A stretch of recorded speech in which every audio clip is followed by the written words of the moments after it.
Ok. Olá, ótima noite, bem-vindos, bem-vindas. É com alegria que nós estamos hoje aqui para mais um evento da Neurosemântica com a palestra com o Cristiano Moreira. Cristiano é proprietário e fundador da Dynamos Treinamento. Ele é treino em programação neurolinguística PNL e neurosemântica, metacoach e treinador comportamental. É também palestrante motivacional há mais de 20 anos. Ele tem formação em administração recursos humanos pela Estácio de Sá, analista comportamental, enneagrama e hipnoterapeuta. Produtor de eventos e coautor de livros.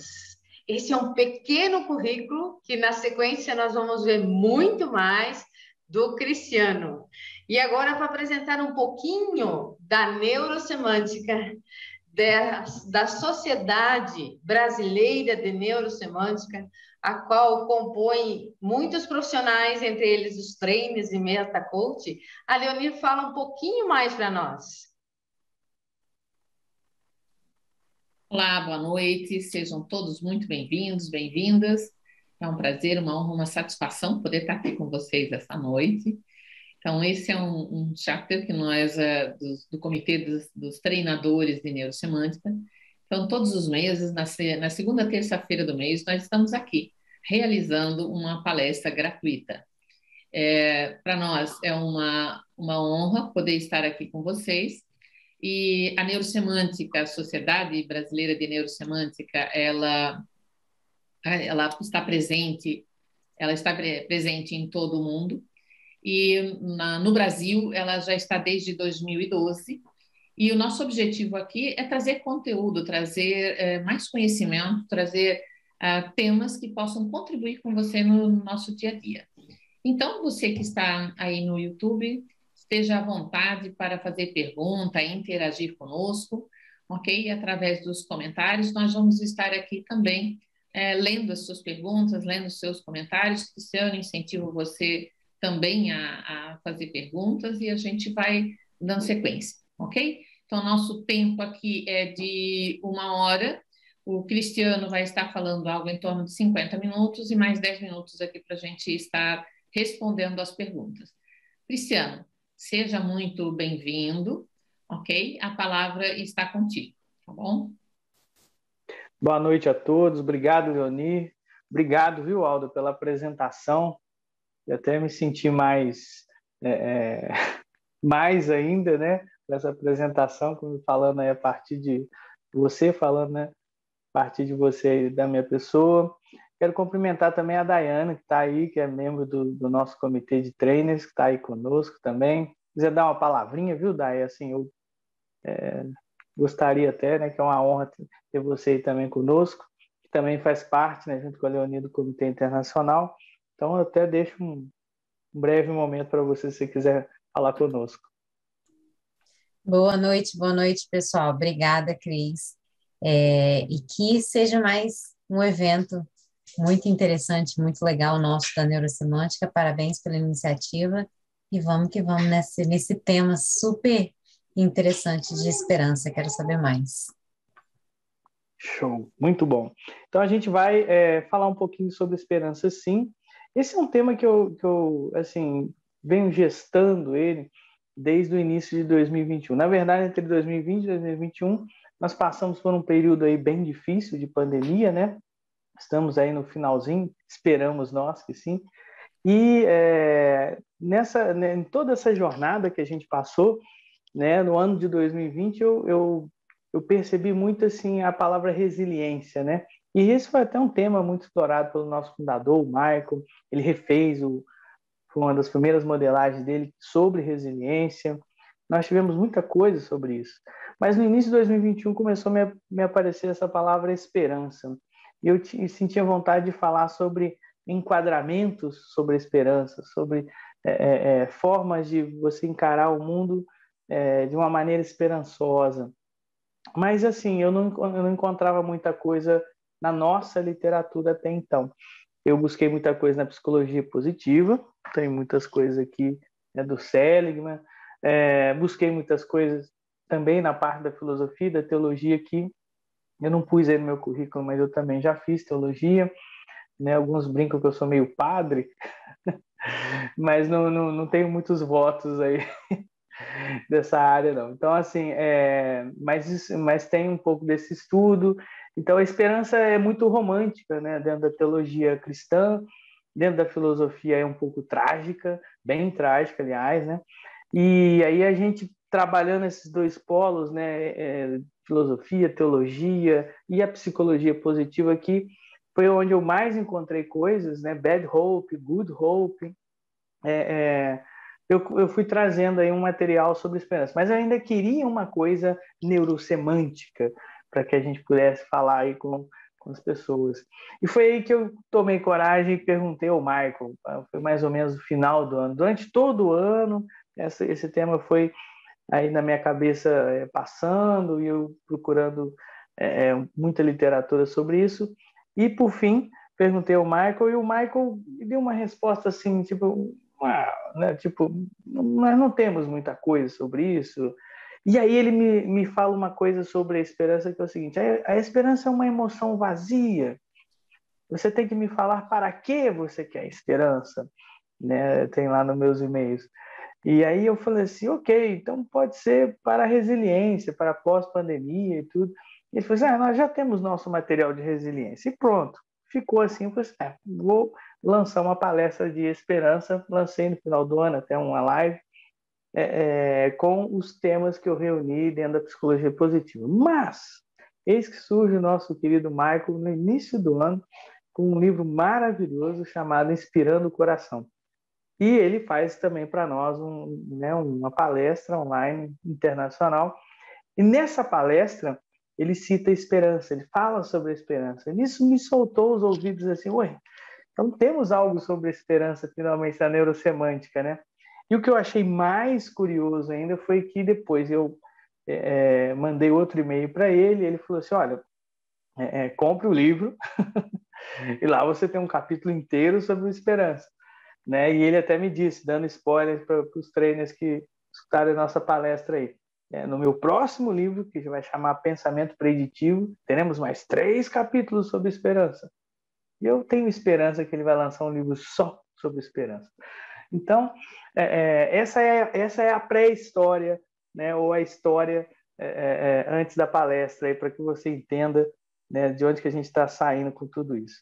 Eu vou compartilhar com vocês, mas parece que agora, dentre tantas coisas que podem acontecer e dar errado, né, a minha tela não está compartilhando mais a nossa palestra.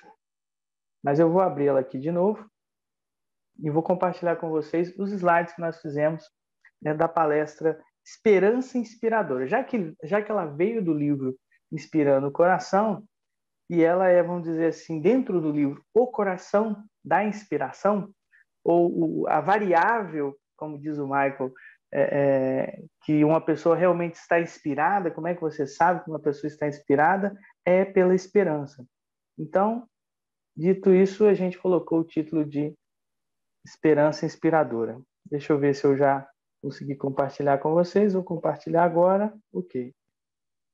E aí, então, quando a gente está falando sobre esperança, né, o Michael gosta muito de usar essa expressão de dentro para fora. Ele também fez um livro no início do ano, né, Inside Out, né, sobre isso. E aí eu coloquei também Despertando a Esperança de Dentro para Fora.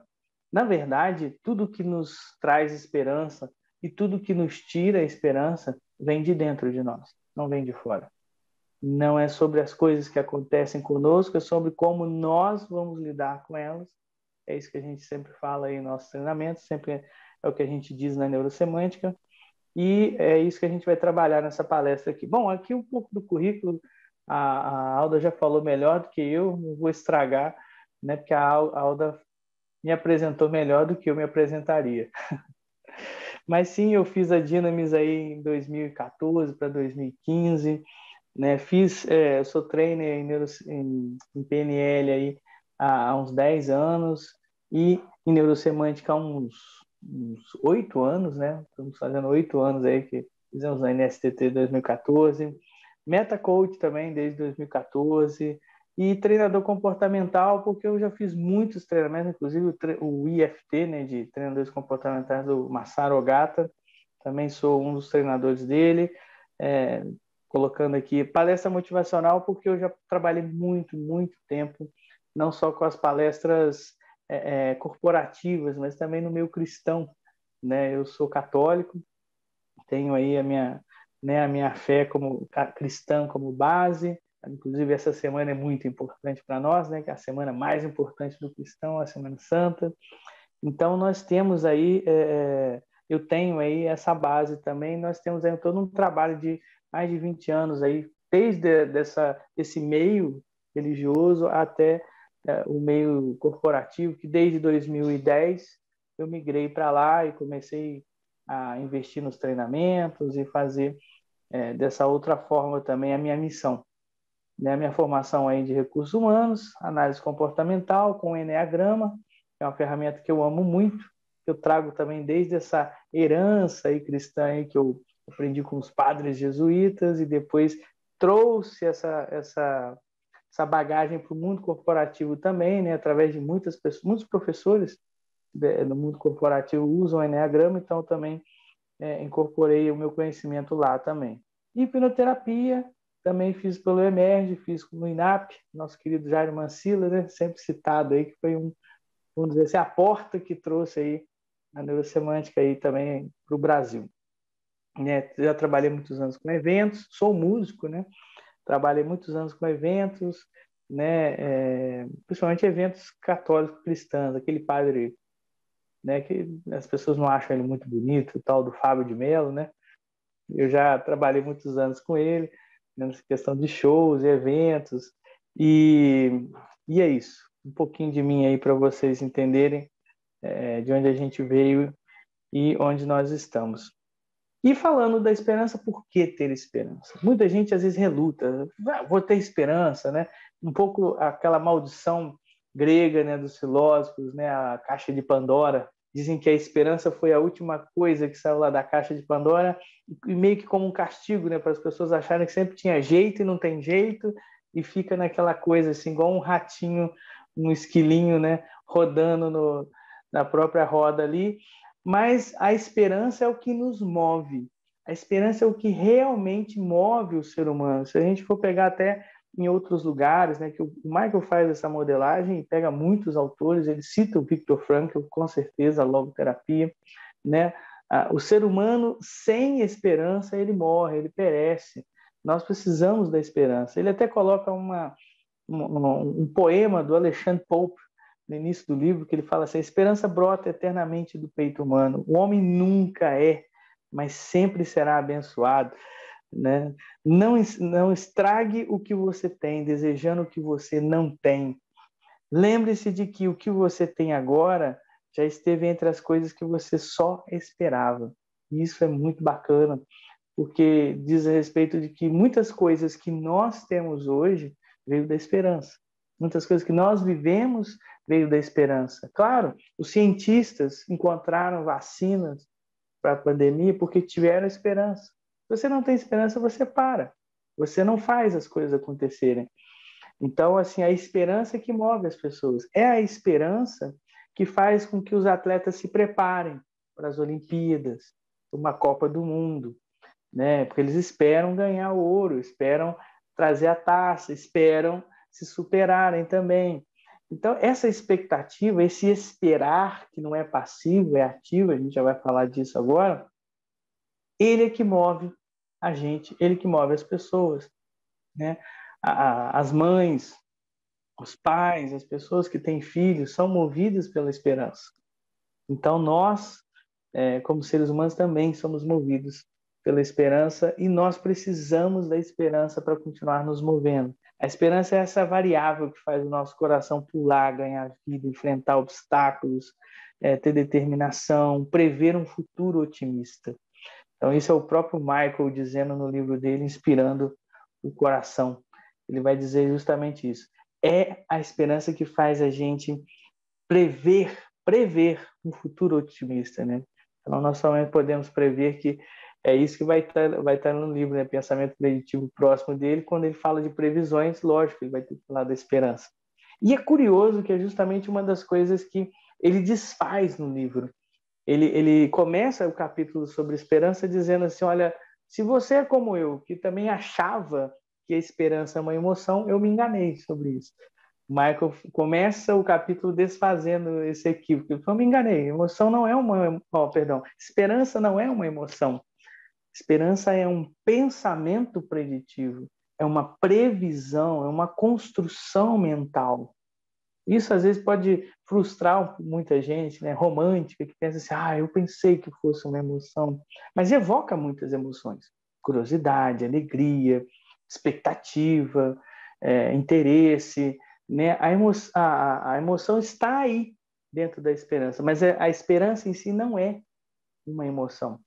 A esperança é uma construção da nossa mente, é uma predição do futuro que nós fazemos. E isso que o Michael trabalha no livro. Ele trabalha 11 elementos. Mas como ele mesmo diz em outro capítulo do livro, né, eu escolhi, por exemplo, Cristiano, escolhi 7 desses 11 elementos, porque, como diz o Michael lá no livro dele, 7 é um número sexy. É um número atraente. Então, ele colocou lá, por exemplo, 7 áreas mágicas da inspiração e da esperança. Né? Eu estou colocando 7 pontos dos 11 que ele colocou sobre a esperança, né?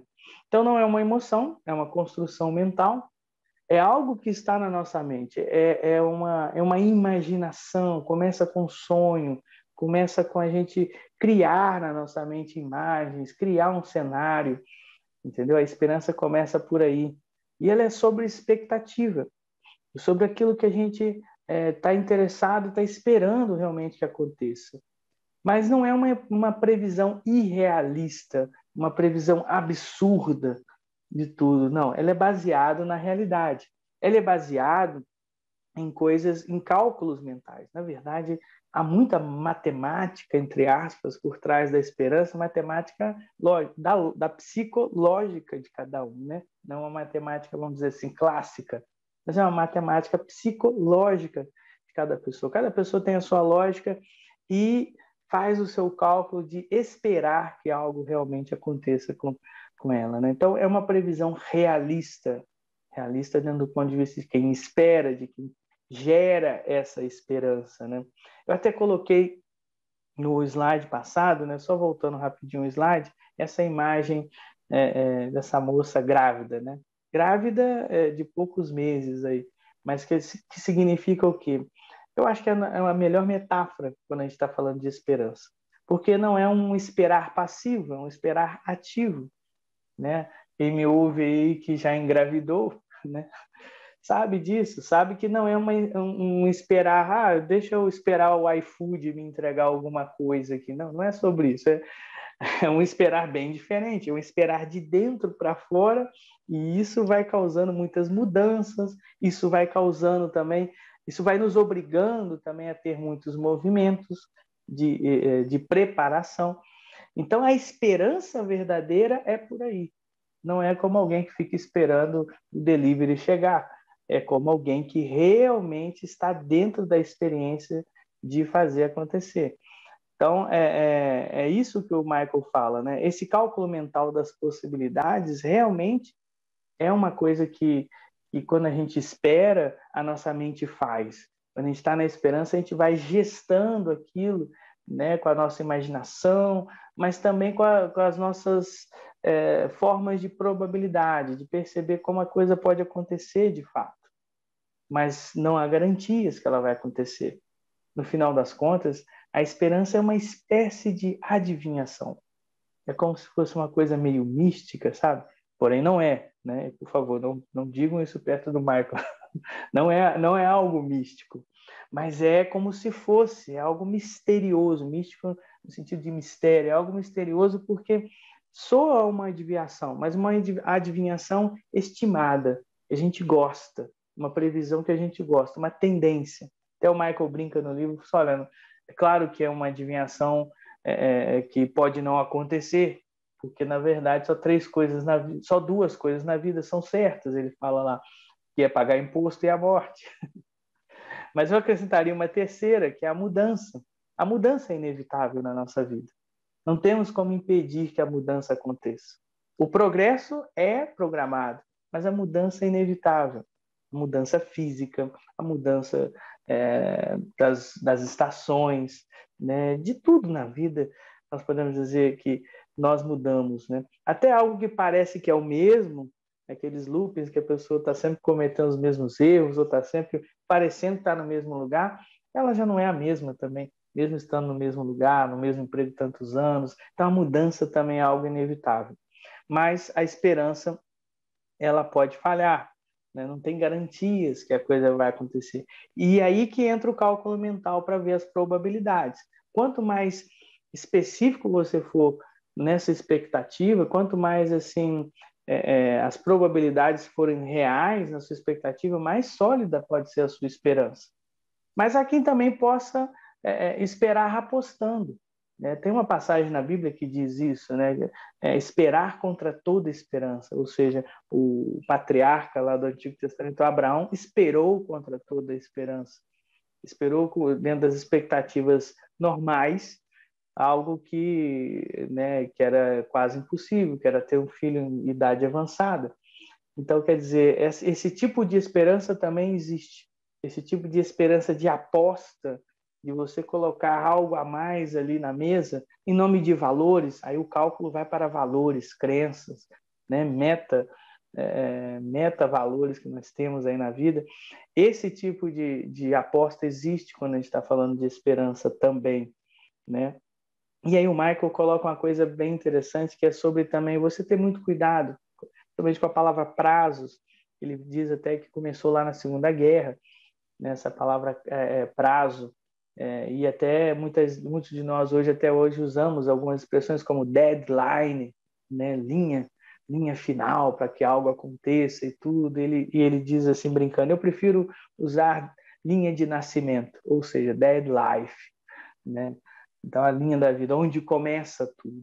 E, na verdade, a esperança não deve ser vista como um ponto de chegada, mas um ponto de partida.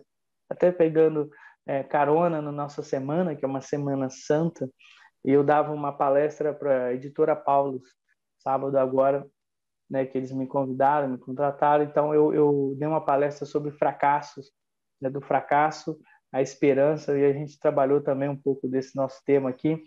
E falamos justamente que onde muitas pessoas viam o fracasso, para nós, cristãos, ali começava tudo. Onde muitos diziam, aqui acaba tudo. Ali começava tudo. Justamente na morte da cruz lá. Então, quer dizer, a esperança ela não é uma linha final, é uma linha inicial, é onde tudo começa. É onde tudo começa e onde tudo não termina, mas culmina, né? Pode chegar ao seu ápice. Então, assim, a esperança ela é muito dinâmica. Ela não é passiva.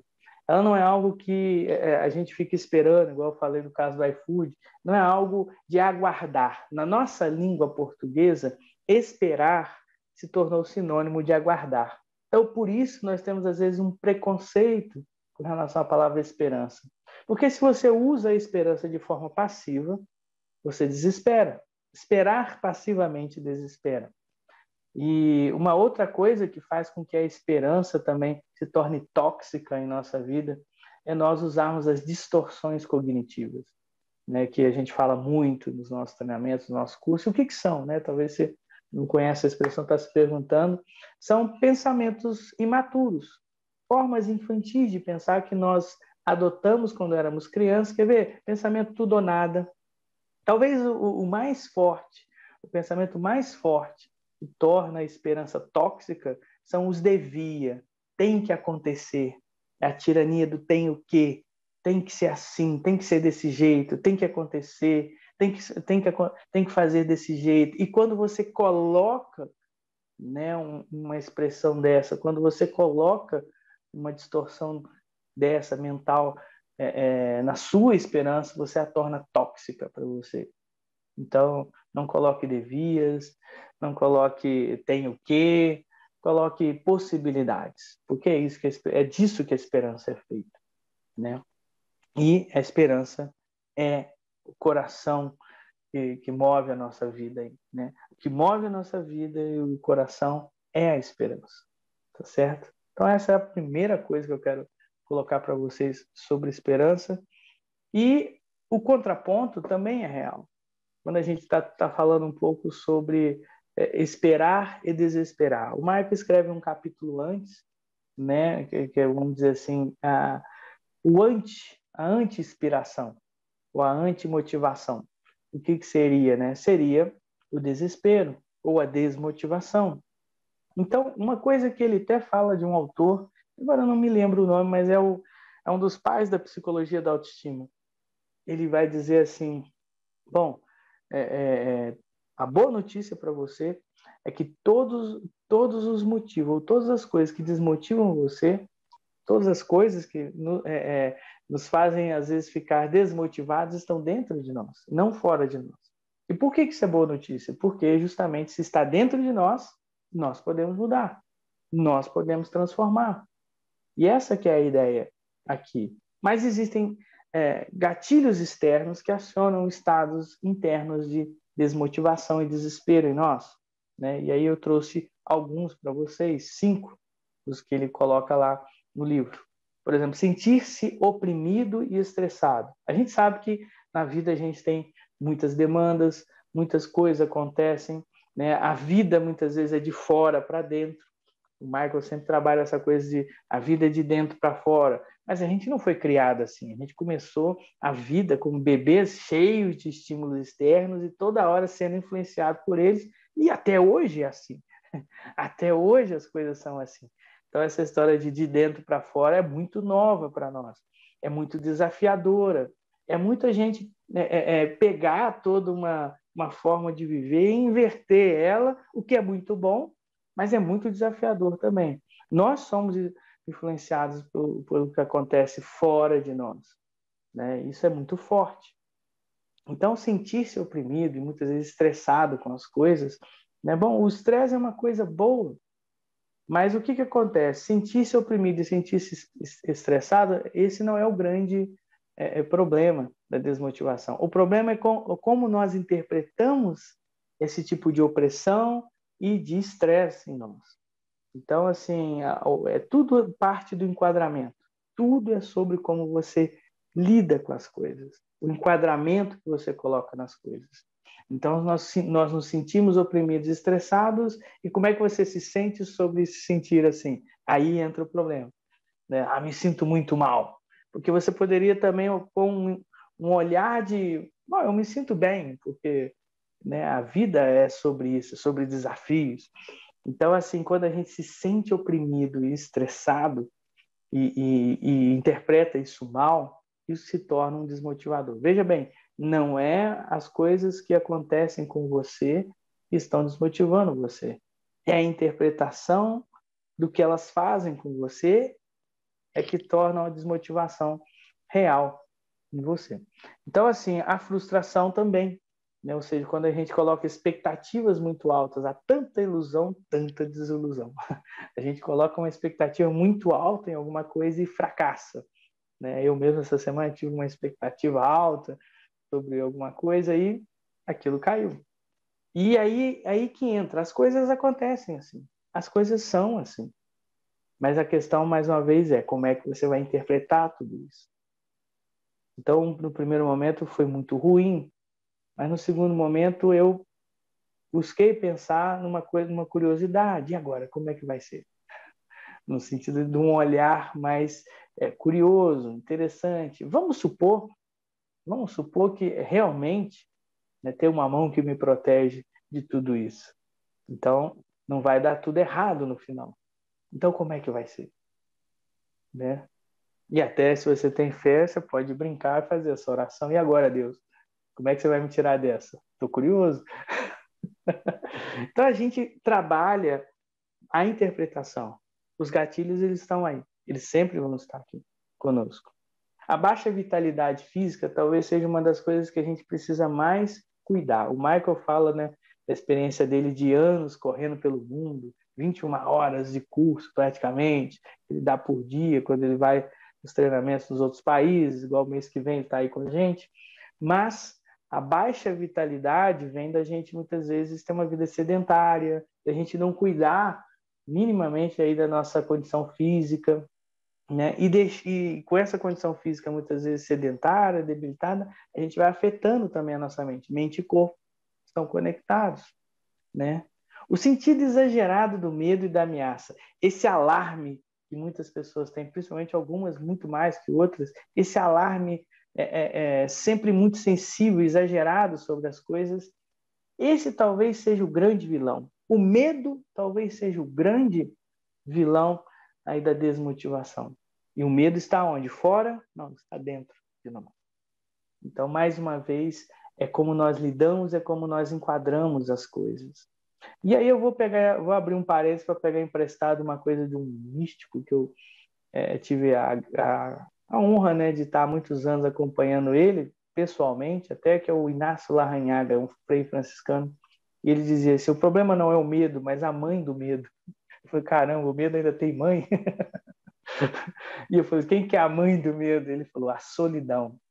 A solidão é a mãe do medo. No sentido de que quando você se sente sozinho, você tem medo. Se você tem aquela frase que é 368 vezes dita na Bíblia, né? Vocês desculpem se eu estou muito bíblico por causa da semana, mas assim, 368 vezes é dita: não temas, eu estou contigo. Essa frase elimina o medo. Por quê? Por que não tenhas medo? Eu estou contigo. Então, elimina o medo porque elimina a solidão, né? Eu estou me permitindo um pouco assim porque, se você tiver a oportunidade de ler o livro do Michael, Inspirando o Coração, tá cheio de passagem bíblica lá. Ele também aproveitou aí. Então, nesse sentido, que a gente pegando esses exemplos, que eu digo para você, o medo não é o seu inimigo número um, talvez seja o seu único inimigo, né? No sentido de que nós exageramos com as ameaças, e o alerta do medo é sobre isso, é sobre nos prepararmos. Mas quando nós desesperamos com o medo, ou desmotivamos completamente com o medo, então o medo já não é mais uma ferramenta que nos ajuda. Ele está nos prejudicando. Ele está prejudicando a nossa esperança. E nesse sentido, a gente precisa trabalhar muito os nossos significados. Aliás, se a gente pudesse dizer assim, qual é o coração da coisa toda, Cristiano, sobre desmotivar-se ou motivar-se na esperança, sobre desesperar ou ser esperançoso, é o significado. É aí que mora toda a nossa questão, nós, da neurosemântica, os treinadores que estão aí ouvindo, vendo, né? Essa é a grande missão dos trainers em neurosemântica, trabalhar os significados das pessoas. Nós fazemos essas 4 coisas, né?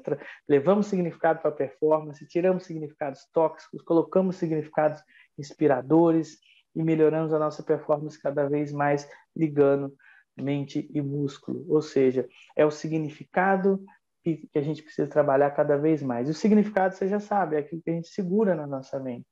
Então, o que você tem segurado na sua mente? Tem segurado coisas ruins, tipo assim, vai dar muita coisa errada, e tem gente que ainda fala assim: não vai dar muita coisa errada, vai dar tudo errado. Tem gente que é pior ainda, né? Um amigo meu me falou uma coisa horrível. Ele falou assim: tinha um cara que só falava coisa ruim, só falava coisa negativa. Eu disse para ele: fale uma coisa positiva na sua vida. Ele: Covid. Eu falei: meu Deus. Então, quer dizer, tem pessoas que elas realmente trabalham assim, trabalham num copo meio vazio. E às vezes a gente tem essa polaridade, pessimismo, otimismo, mas a gente sabe que o pessimista, ele é alguém desautorizado a agir. Ele é alguém que realmente desautorizado e com ganho secundário de não fazer nada, né? Ou seja, preguiçoso também, no fundo. Um pessimista é um preguiçoso. Ter esperança dá trabalho. Por isso, muitas vezes, as pessoas escolhem não ter esperança, por preguiça. Mas ter esperança é você ser otimista, é você ser autorizado a agir. Né? Tá aí um metaprograma que acompanha a esperança também. Então, o Michael vai falar no livro: o que é crítico não é o que acontece com você, mas esse tipo de pensamento distorcido, né, que a gente falou das distorções cognitivas, no centro que nós chamamos de pensamento negativo, essas distorções cognitivas, essas formas infantis de pensar, né? Nós temos muitos tipos de pensamentos assim, como, por exemplo, tudo ou nada. É tudo ou é nada, né? E às vezes a esperança dá para nós um copo bem cheio, né? Mas não é tudo. Então a gente acha que então nada. Eu não quero nada.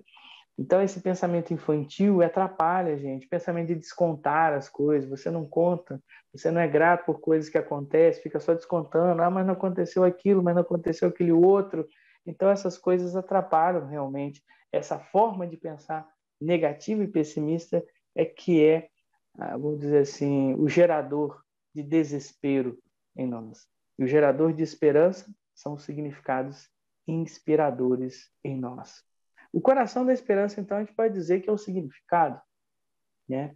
É justamente aquilo que a gente fala e prega na neurosemântica, né? Trazer da mente para o músculo. Se a gente tem significados baixos e uma performance baixa, nós fatalmente entramos no desespero. A gente está no avesso da esperança. A gente está vivendo uma situação assim cujo a gente só está vendo coisa ruim, só está pensando em coisa ruim, não está fazendo nada com aquilo. Logo você entra fatalmente no desespero. Muita gente viveu isso na pandemia, né? Muitas vezes tendo que ficar fechado em casa e só ouvindo estímulos negativos e trazendo isso para dentro da mente. Bom, isso fez muita gente se desesperar, entrar em pânico. E até hoje tem gente que está assim. Bom, mas quando você faz muitas coisas e não tem um significado sólido como você, significados triviais ou até baixos, né, você se torna às vezes um ativista, um perfeccionista, alguém que muitas vezes faz por fazer e vive no piloto automático. Isso também estressa, isso também cansa, e você acaba tendo que cair naquela zona do desespero também. Há aqueles que são sonhadores, né? São aquelas pessoas que usam as distorções cognitivas, tem que acontecer, vai ser desse jeito e tal, não tem um cálculo realista sobre as coisas e vive uma falsa esperança. Esses aí acabam, a falsa esperança, ela acaba. Como é que eu sei, Cristiano, que eu estou numa esperança autêntica ou numa falsa esperança? Simples. A falsa esperança traz ansiedade para você. Ela traz ansiedade. Você vai ficando uma pessoa ansiosa com aquilo. Enquanto que a esperança madura, a esperança realista, ela abre um leque de possibilidades, ela é abundante, ela não é escassa. Né? Tá em outro metaprograma. Então, assim, você vai trabalhar uma esperança autêntica, realista, quando você tiver significados ricos, mas também uma performance rica, no sentido de que você está se movendo para as coisas acontecerem, não está só sonhando e aguardando que elas aconteçam assim, num passe de mágica.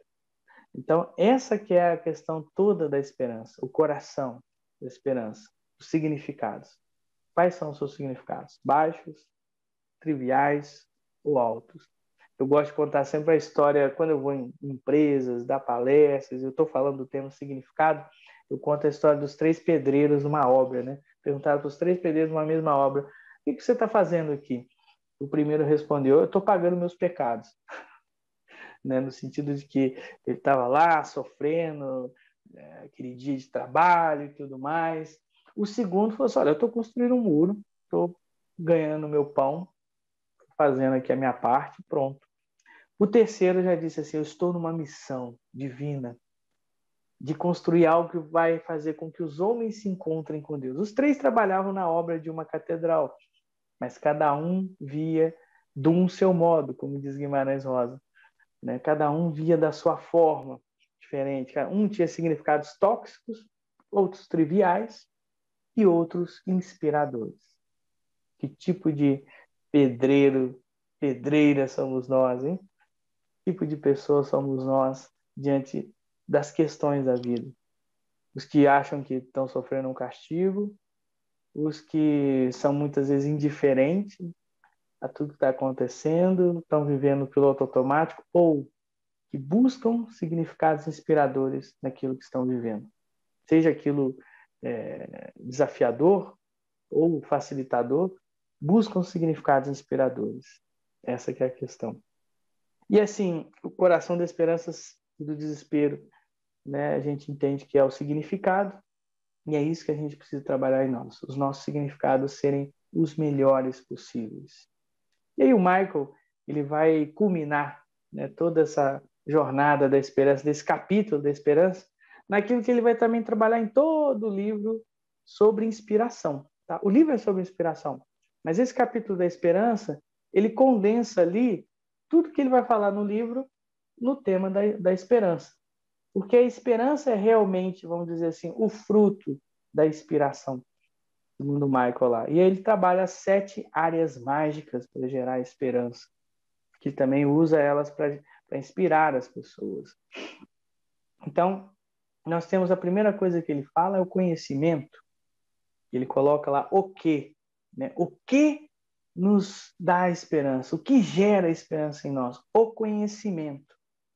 O conhecimento no sentido de que quando a gente ouve coisas, igual você está ouvindo hoje, essa palestra, quando você busca ler, quando você busca o conhecimento, quando você busca informação, essa informação se transforma em energia em você, energia psíquica, vital, e isso vai para a sua performance, vai para a sua forma de agir, se você faz bem esse trabalho, e isso já gera esperança em você. Por isso que a segunda área mágica vai ser implementar o conhecimento. Não basta você saber, mas você colocar ele em prática, da mente para o músculo.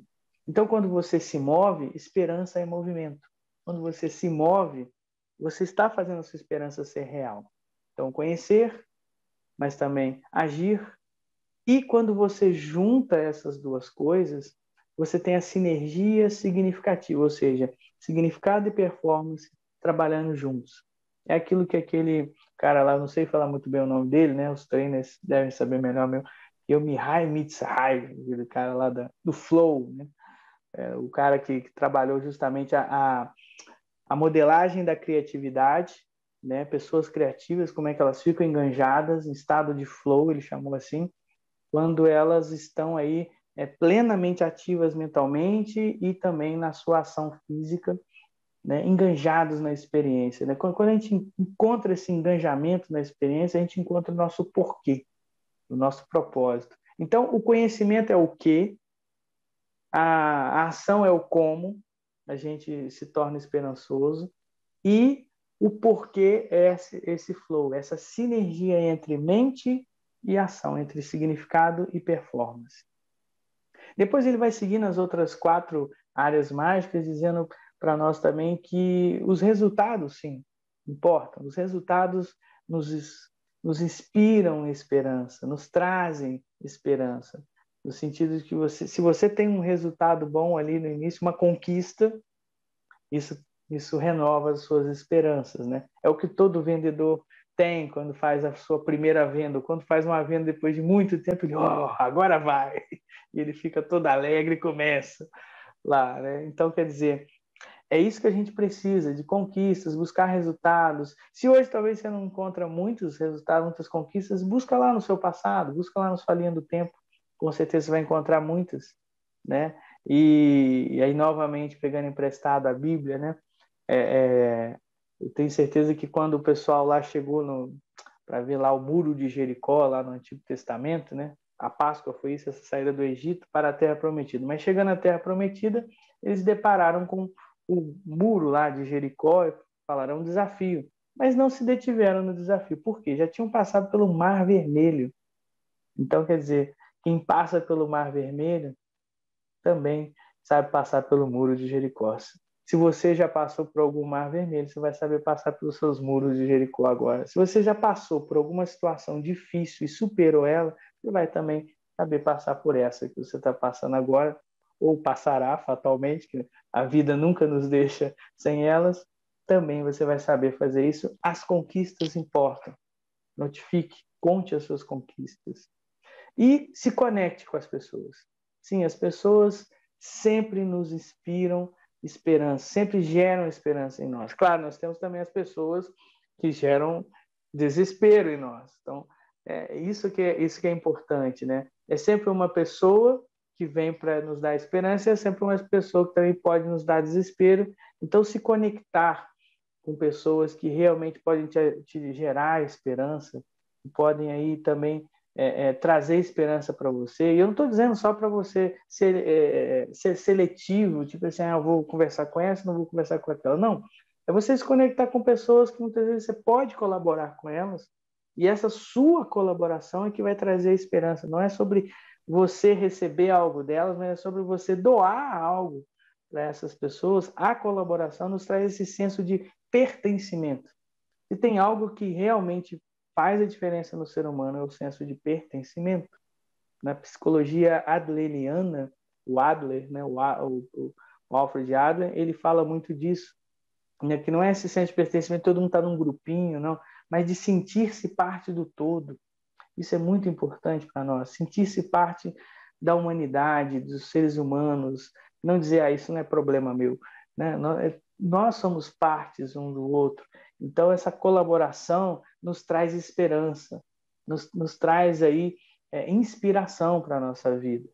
E o engajamento alegre, é a sexta área, que é justamente essa coisa de quando nós estamos nos divertindo, então aquilo vale a pena, né? O Bandler tem essa frase, o Richard Bandler, um dos fundadores do PNL, se não for divertido, não vale a pena. Ele fala assim. Então, se você está se divertindo, vale a pena. Essa é a mensagem que a gente manda do nosso cérebro quando a gente está com a emoção da alegria, né? Opa, isso aqui vale a pena, vamos repetir, né?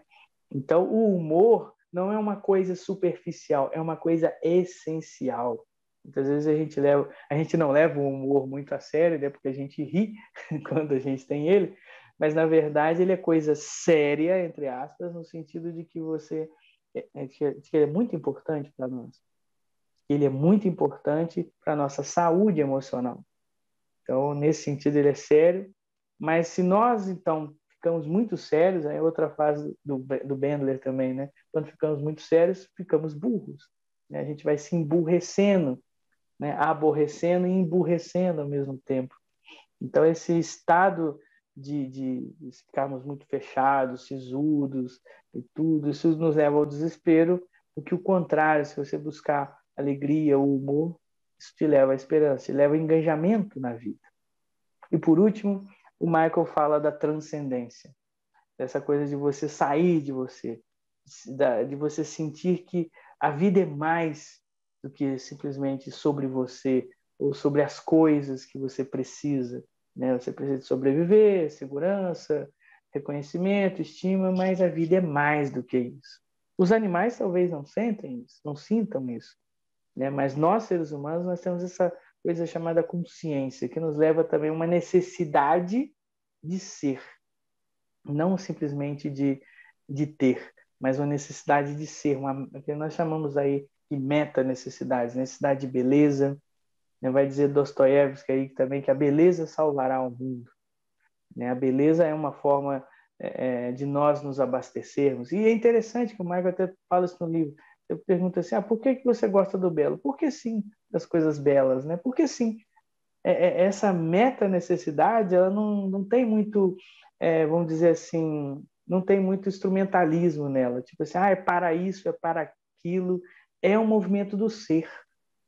É um movimento simplesmente de ser aquilo, né? Então, quando a gente entra nessa transcendência, nessa espiritualidade, a gente não está falando de religiosidade, sim, as religiões traduzem uma espiritualidade, são um caminho, né, uma matéria, né, uma metodologia, mas a espiritualidade vem antes. A espiritualidade é sobre você enxergar a vida sobre valores que te movem, né? Até a palavra espírito, no hebraico, né, vai dizer a palavra ruach, que quer dizer vento, sopro de vida.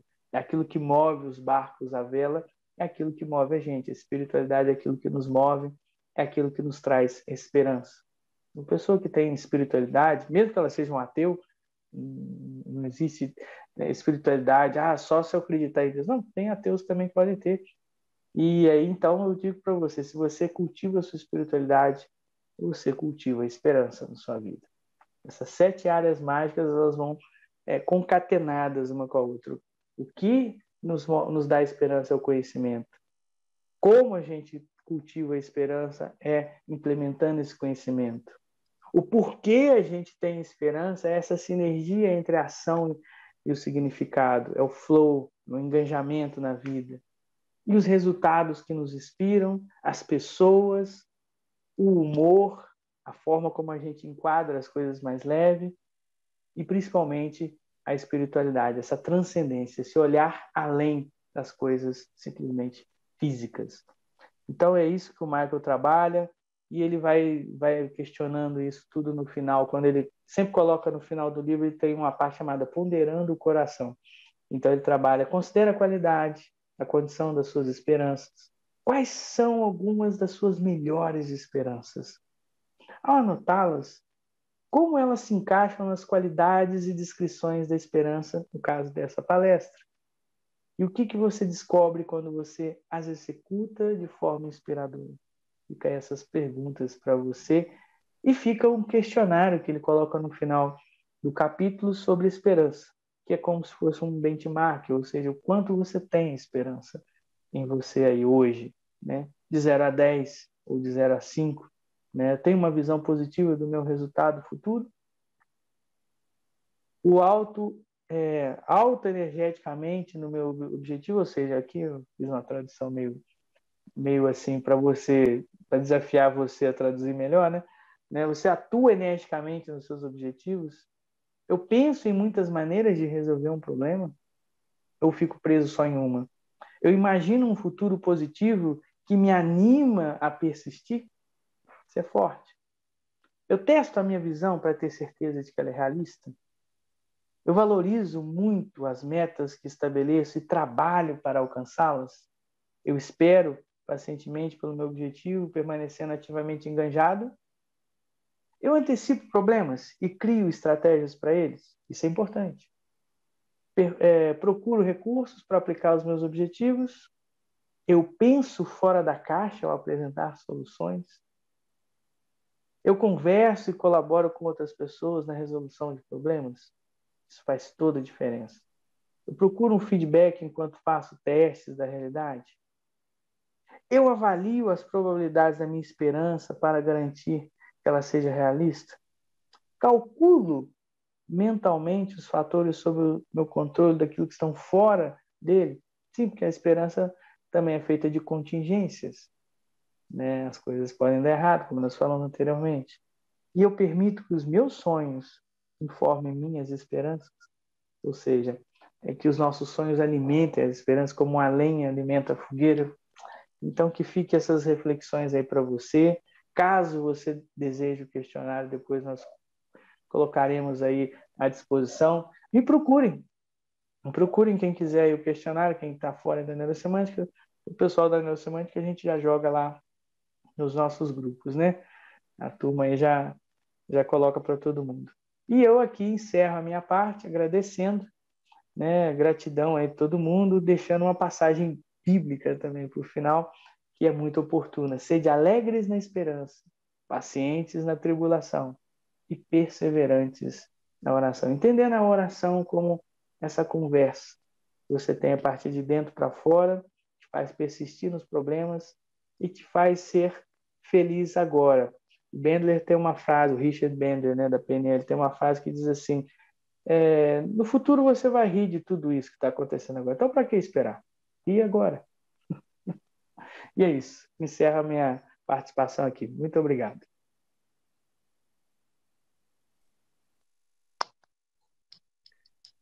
Cristiano, muito obrigada, parabéns.